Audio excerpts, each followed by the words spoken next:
Bienvenidos al podcast de Sheridan Lab, un laboratorio lleno de ideas con mucha química. Bienvenidos a un nuevo capítulo del podcast de Sheridan. Hoy nos acompaña Néstor, seguro que os suena, jefe de diseño en Medac. Estuvo con nosotros en el podcast Espabila Cateto y hoy viene a descubrirnos algo súper interesante relacionado con el mundo del diseño. A nuestro capítulo de hoy lo hemos titulado Nos gusta, pero dale una vuelta. Y Néstor nos va a contar por qué. Muy buenas, Néstor, ¿qué tal? ¿De qué vamos a hablar? Muy buenas. Hola, Sandra, ¿qué tal? Encantado de estar aquí otra vez. Gracias por invitarme. Pues bueno, vamos a hablar del diseño. En este caso vamos a hablar del diseño in-house porque es en lo que trabajo yo y lo que más conozco, pero yo creo que va a haber muchas cosas que le van a sonar a gente de marketing y diseño que también trabaja en agencia sobre cómo se trata el diseño.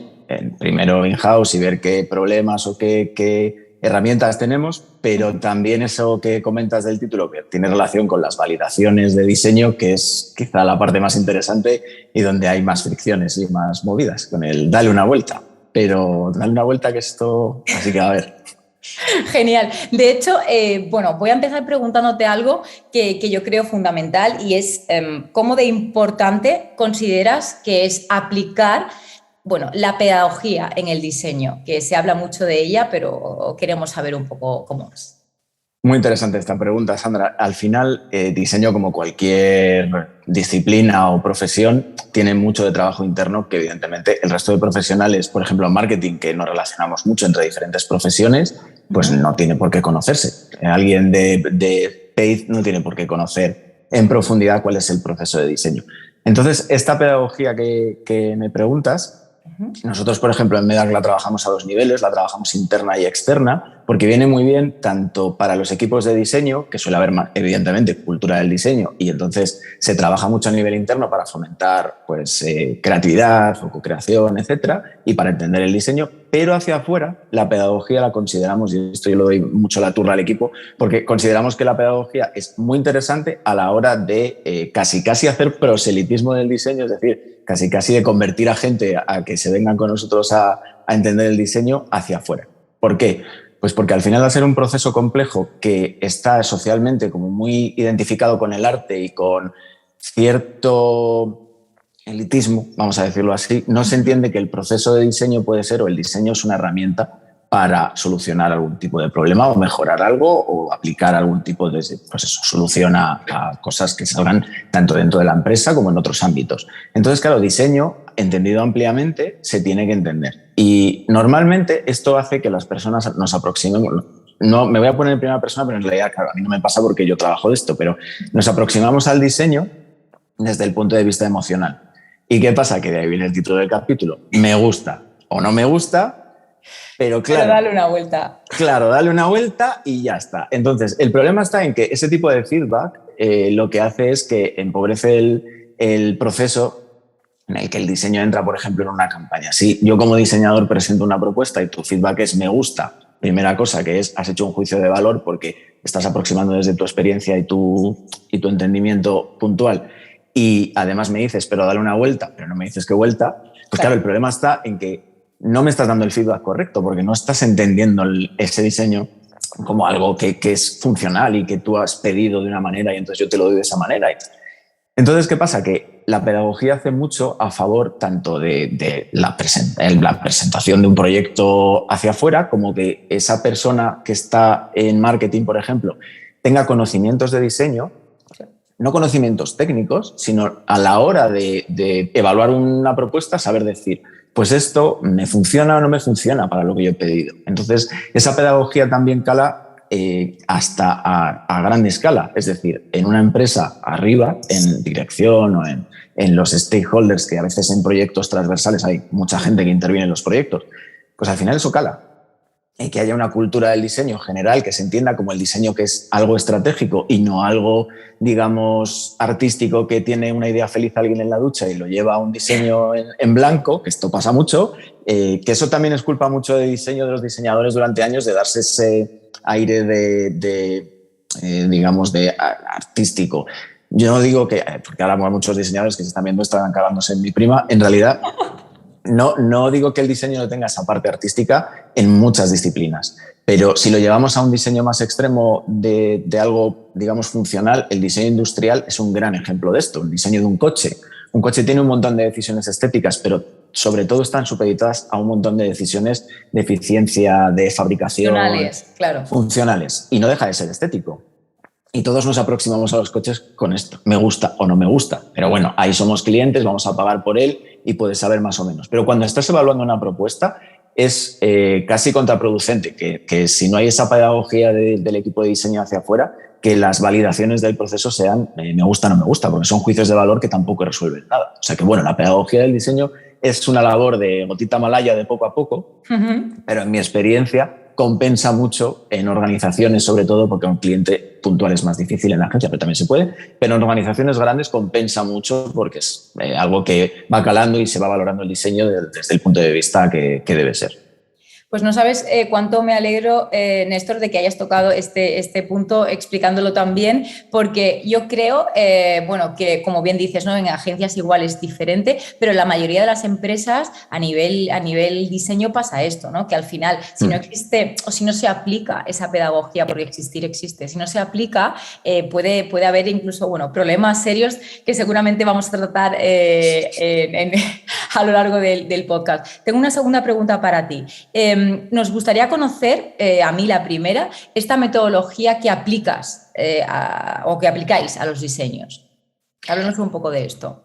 Pues sí, hay un proceso de trabajo hay varias metodologías, evidentemente, ¿no? Intentamos procedimentar casi todo para que precisamente no nos pase eso de tener un proceso. Hay una cosa, las metodologías internas, sobre todo del equipo de diseño, tienen una función que es reducir la incertidumbre y sobre todo la ansiedad inicial que nos pasa a todos los que creamos algún tipo de contenido, que es cuando te enfrentas al famoso miedo a la hoja en blanco.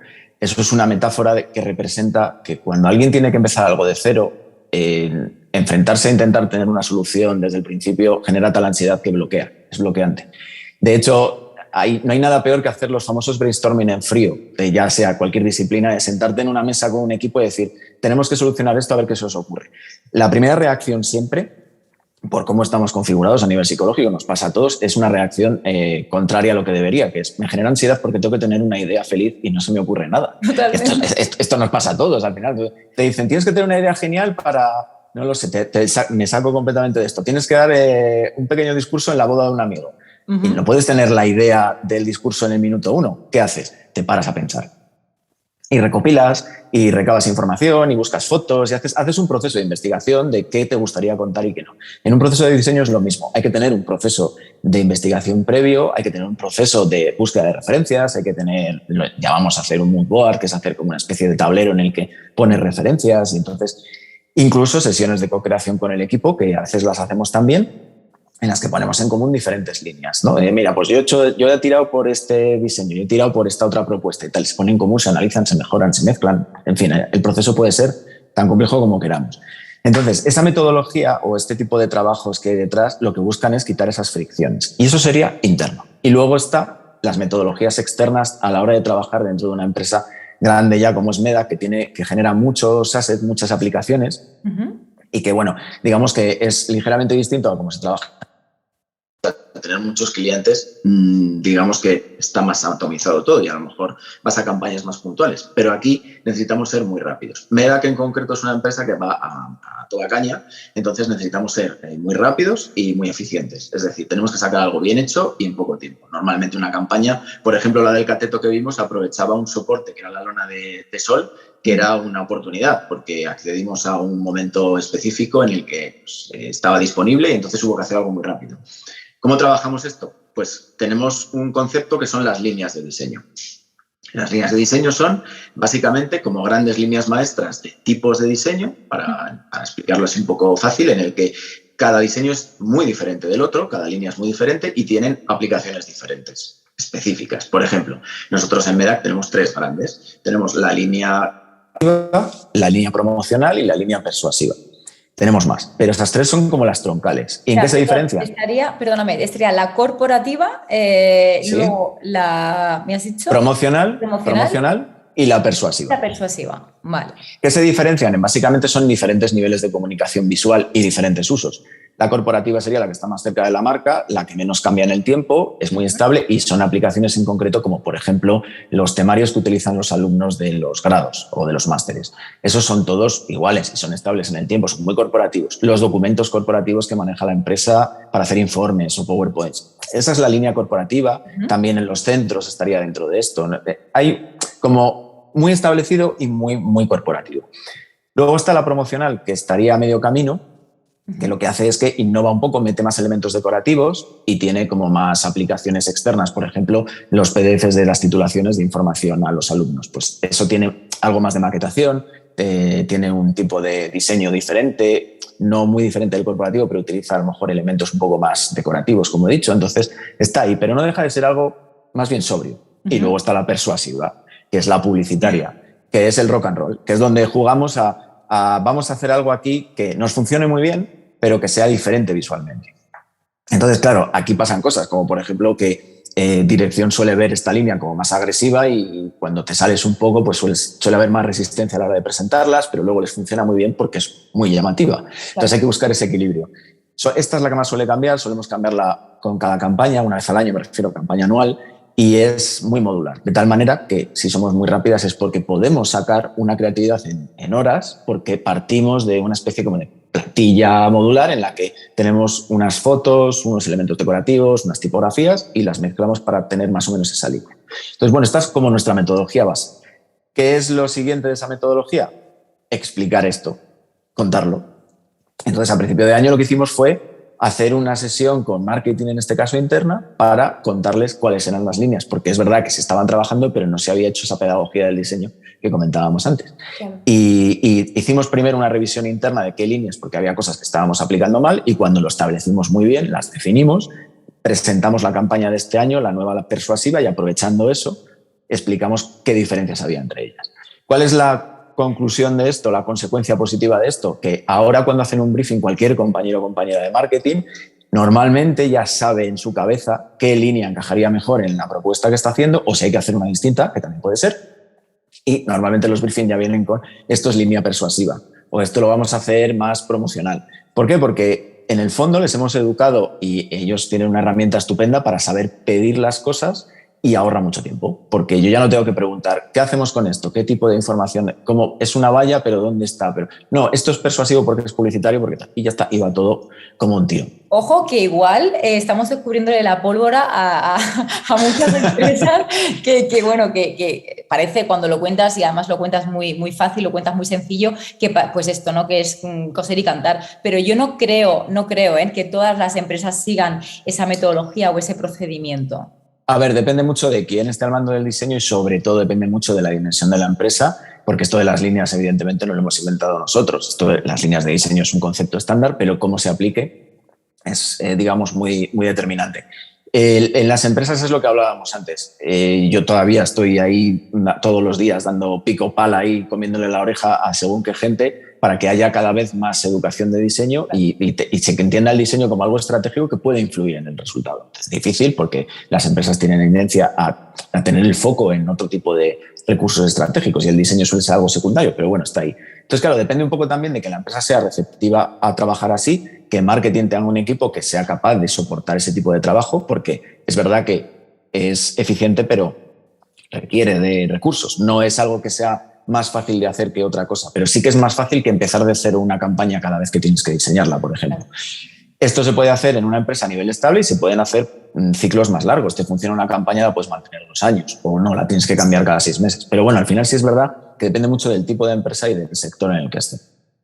Muy interesante saber todo esto, ¿no? Hay que construir, bajo mi punto de vista, unos pilares, aunque luego después todo tenga sus modificaciones, todo tenga sus juicios, pero indudablemente con metodología todo irá mucho más fluido. Que marketing también tenga esa comunicación es, para mí, bajo mi punto de vista, es súper importante. Y quería terminar este podcast, Néstor, si te parece, haciéndote una tercera pregunta. Igual nos metemos en terreno pantanoso, pero bueno, para eso están estos podcasts.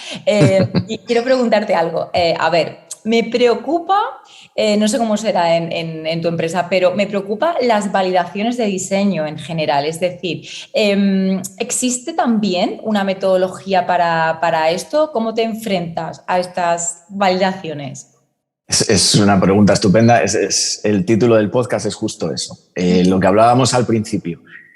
Cuando hay una presentación de un diseño, hay un momento de fricción muy importante. Aquí hay, claro, hay que distinguir diseños pequeños. No es lo mismo presentar una valla de una aplicación de una línea que ya conocemos a un compañero de marketing que la ha pedido para una campaña, que ya sabe lo que se va a encontrar, porque al final es continuista con lo anterior, a un diseño nuevo, una propuesta grande, por ejemplo, este producto digital lo hace muy bien, las páginas web, pero los que lo hacen soberbios son los de branding, las agencias de branding. Hay muchísimas técnicas para presentar y es verdad que depende mucho de los recursos, el tiempo y el acceso que tengas a poder presentarlo. Pero es verdad que es un momento muy difícil. Hay un capítulo de Abstract de la serie de Netflix, de Paula Scher de diseño, que cuenta, que es un capitulazo y si no lo conocéis, la serie es muy buena y Paula Scher es una de las diseñadoras top del mundo ahora mismo. Y cuenta un poco que, si no recuerdo mal, porque lo vi hace tiempo, ahí creo que hasta dibuja una gráfica del momento en el que validas un diseño con cliente o con tal, en qué punto pierdes la atención, en qué punto otra vez vuelve a subir el interés y en qué punto hay un momento de inflexión en el que te lo aceptan o no te lo aceptan y que depende de una serie de 3 o 4 factores. Quiero recordar que la gráfica iba de esto, que igual me estoy columpiando, pero yo la quiero recordar así, me gusta. Entonces, el problema es que hay que tener mucha psicología y hay que conocer bien tanto al cliente, o en este caso, que es un poco más fácil porque son tus compañeros o tus superiores o los directores de la empresa, que más o menos los vas a conocer, y conocer la empresa ayuda mucho, ¿vale? Pero es verdad que presentar a veces es lo más complicado porque tienes que vender el producto literalmente, pero tiene que ser algo defendido, no puede ser, toma, aquí lo tienes. Uno de los errores más comunes a la hora de presentar y que suele ser fracaso es enseñar el producto a lo bruto. Toma, aquí lo tienes, el diseño o la propuesta, aquí lo tienes. Te lo comes y claro. ¿A lo bruto te refieres, Néstor, perdona, directamente esto es lo que te propongo y así? Correcto. Tú imagínate que me pides un diseño para una campaña y yo te lo enseño. Tú has diseñado la campaña y yo supongo que como has diseñado la campaña, lo tienes todo clarísimo de lo que quieres. Entonces yo cojo y simplemente te mando un WhatsApp o un correo o un chat con la imagen de la campaña, sin darte ningún contexto, ni de por qué he utilizado esa foto, ni de por qué esos colores, ni de por qué ese formato, lo que sea. Yo he seguido un proceso de diseño, yo he llegado a unas conclusiones y he descartado decisiones y tomado otras porque he hecho ese proceso. Si no te lo cuento, tú vas a pensar que esto me lo he sacado de la manga en 5 minutos o en 10. Y no vas a tener ese feedback. Y cuando me des no vas a tener ese contexto. Y cuando me des el feedback, vas a tender a decirme me gusta o no me gusta, porque no tienes a dónde agarrarte tú como evaluadora para darme un feedback bueno. Entonces, primero es bueno para mí que presento, pero sobre todo es bueno para la persona que lo recibe porque sabe por dónde tirar. Y luego hay ya los trucos, mal llamados trucos, o las herramientas que tenemos en diseño y en otras disciplinas para hacerlo. Por ejemplo, lo básico es dar un contexto. Y a veces nosotros en Medac no podemos hacer presentaciones muy largas o presentar físicamente. Entonces, mandamos un Genially o una presentación automática en la que yo con 4 o 5 diapositivas te pongo un contexto de dónde venimos, qué referencias hemos utilizado, qué proceso hemos seguido y el resultado. De tal manera que tú ya te encuentras una pequeña antesala de lo que vas a ver. La ansiedad es que tú como receptora quieras ver el diseño, ¿no? Porque yo también, que quieres ver es como cuando te enseñan un coche y te le ponen la manta por encima y tú estás esperando a que lo descubran, pues lo mismo. Es un poco eso, pero tienes que prepararte un poco y sobre todo hay que preparar en la medida de lo posible a la persona a la que se lo vas a enseñar el contexto. El contexto es muy importante y esto lo decía un amigo, es un poco así, pero es verdad que lo decía un amigo diseñador, decía, esto es como si le vas a pedir a tu pareja que se case contigo y lo haces en el coche yendo a comprar. No es el mejor escenario para hacerlo, ni psicológicamente tu pareja va a estar pensando en sus cosas y tú estás conduciendo y vais a comprar y a lo mejor acabáis de hablar de vete tú a saber qué. No es el mejor momento. Pues escoger el momento y hacer el ambiente adecuado es muy importante también. Por eso se hacen presentaciones, por eso se hacen vídeos, intenta ser persuasivo. No significa que te estés camelando a nadie, sino que estás intentando que la persona primero se concentre en eso y luego también tenga el estado mental adecuado para aceptar lo que va a ver, que es algo nuevo, que seguramente le genere resistencias o tenga dudas o no sepa bien qué pensar sobre ello, porque igual no sabe bien qué decirte, le gusta o no le gusta y se queda ahí porque evidentemente no le has dado las herramientas. Entonces, bueno, hay que generar ese clima. Y luego ya el top del truco de la herramienta para hacer esto es involucrar a las personas que van a decidir en el proceso de diseño. Claro, esto habrá gente que lo esté viendo y diciendo, qué bonito, Néstor, esto es claro, sí, esto es el unicornio de las presentaciones, pero esto pasa. Si tú coges y involucras a una persona o a varias personas que son las que te lo han pedido en el proceso, esto hablo de procesos complejos, claro, de propuestas grandes. Si tú le involucras en esa persona, pasan 3 cosas.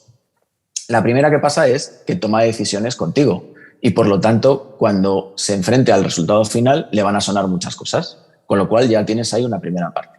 Lo segundo es que, como está tomando decisiones contigo, muchos puntos de fricción, ya sabrá qué problemas llevaba para resolverlo. Es decir, yo he tomado este camino y no este otro porque estaban estos problemas. Ya no se lo tienes que contar, porque ya lo ha vivido. Claro. Y en tercer lugar pasa lo más bonito de todo, que es que todo el mundo, todos los seres humanos, cuando nos implicamos en algo, lo hacemos parte nuestra, no lo vamos a hacer trizas a los 2 minutos, lo vamos a defender. Entonces, a mí se me han dado situaciones muy curiosas de involucrar por circunstancias a una de las, ponte, 3 personas o 4 que evaluaban la propuesta, una de ellas implicada en el proceso y las otras 2 o 3 no o no tanto. Y la persona que estaba implicada en el proceso durante los últimos días o meses o lo que fuera, defendía la propuesta como que fuera del equipo de diseño. Claro. Y se enfrentaba a sus colegas o a sus iguales porque, claro, formaba parte del proceso. Y esto sería el top. A veces es verdad que pueden surgir dudas que esa persona no se haya dado cuenta en el proceso y tal, pero, en fin, en general suele ser muy positivo. Es como traerle de tu lado y decir, bueno, ahora eres de mi equipo y vas a defenderlo, pero no te hace falta decírselo porque lo va a hacer. Y ese proceso es el top. Entonces, bueno, en principio esas son las fricciones. Luego te puedes encontrar cualquier escenario y puede pasar de todo. Pero bueno, lo ideal es intentar que la gente también, y esto ya como conclusión, que la gente a la que tiene que evaluar, la gente a la que te enfrentas, no enfrentar en el sentido, sino a la que enfrentas el diseño y tiene que evaluarlo, también se le educa y se le puede decir, no me digas me gusta o no me gusta, dime si te funciona o no, dime si esto es adecuado si esto es lo que tenías en tu cabeza. Y si no lo es, que no pasa nada, dime por qué. ¿Qué es lo que no te funciona? ¿Qué es lo que te falla? ¿Cuál es el problema real que ves aquí? Me he quedado con 2 cosas importantes de esta última pregunta, y es que como trucos, como truquitos aquí apuntemos, tenemos súper importante esa contextualización, ¿no?, para el cliente, decirle, oye, fundamental. Y por otra parte, si se puede, este proceso de co-creación en la cual, o en el cual el cliente se sienta parte decisoria de todo, ¿no? Entonces, porque es parte. Es que es parte del proceso. Si lo eliminas del proceso y se lo enseñas como si abriese un regalo, le estás dando una incertidumbre enorme, porque se te puede dar la vuelta. Claro, brutal. O sea, te lo digo, es muy sencillo porque, claro, una vez que se conoce, dices, pues claro, evidente, pero no todos los departamentos de diseño lo aplican. No siempre se puede. Claro, totalmente. No sé si te gustaría, Néstor, añadir algo más antes de cerrar este podcast. Bueno, pues sí, ya siguiendo con el hilo esto ya como este podcast lo ve mucha gente de marketing, que probablemente lo vea mucha más gente de marketing que tiene que evaluar diseños que gente de diseñadores que lo tienen que hacer. Entonces, como consejo continuista con lo que acabamos de hablar, que cuando os enfrentéis a un diseño, a evaluar un diseño, a opinar sobre un diseño, evitéis en la medida de lo posible los juicios de valor y lo hagáis como una aproximación honesta, es decir, que si hay que decir que no funciona, pero que se evite el me gusta, no me gusta, y sobre todo se evite, bueno, por supuesto descartado el decir esto es una mierda o bueno, esto te lo has sacado, en fin, esto evidentemente entiendo que no, pero menos juicios de valor y más opiniones de, mira, pues es que esto no me funciona. E intentar ser honestos, y si no sabes por qué no te funciona, igual es porque pues no tienes tantos conocimientos de diseño, pero decir, mira, no me funciona, no sé por qué. Y entonces habría que hacer una sesión para averiguar qué es eso. Pero intentar ser honestos, porque la persona que está entregándote el diseño, el diseñador o la diseñadora, va a agradecer mucho más un feedback de ese tipo y le va a ayudar más para saber qué modificar y por dónde tirar, aunque sea una propuesta entera de cero, que no enfrentarse otra vez a la hoja en blanco sin saber exactamente qué ha pasado. Entonces, es mucho más flexible para todos los miembros de ese proceso que esto sea así. Así que yo creo que como consejo final está correcto. Consejo lanzado, tomamos nota. Y hasta aquí nuestro podcast de hoy. Millones de gracias, Néstor, por volver a estar de nuevo con nosotros. Si tenéis alguna pregunta para él, ya sabéis que podéis plantearla por LinkedIn, por YouTube, escucharnos en Spotify y en Amazon Music. Así que nada, Néstor, millones de gracias. Hasta la próxima. Muchas gracias a ti, Sandra, como siempre. Gracias, un abrazo. Chao. Y se acabó la fiesta en Sheridan Lab. Para los que os hayáis quedado con ganas, nos vemos en el after de LinkedIn.